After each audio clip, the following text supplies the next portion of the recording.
Bad Habit Algebra 2. How bad habit algebra can get you into trouble. This is a sequel to my previous video. I explained that you shouldn't plug in numbers right away, but stay in variables as far as possible. But since then I've gotten some feedback from teachers who defend the bad habit way. So here I give an example of how bad habit algebra can lead to trouble. Here's an example problem. We have air and ideal gas with the following properties: gamma, p, and rho. And we have these equations: ideal gas and the speed of sound for an ideal gas. We want to find the speed of sound at these conditions. I'll solve it two ways: the bad habit algebra way and the better way. The bad habit algebra way: you take the A equation and plug in the value for gamma, but we don't know R and we don't know T.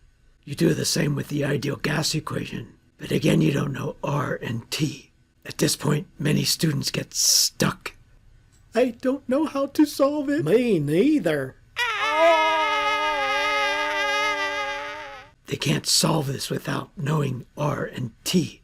The brighter students, even though they're doing bad algebra, can solve this second equation for RT and then plug it into the other equation to get their answer.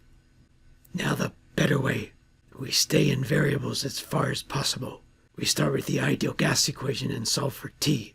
Then we plug that into the A equation, and we get a final answer for A in terms of only the given variables. Notice that R and T do not even appear in our final equation. They've canceled out.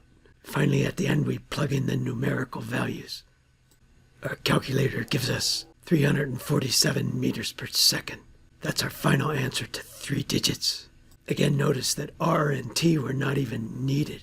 Another advantage of this way is that if we're given different values of gamma, p, or rho, we just plug those in and get a different answer for A.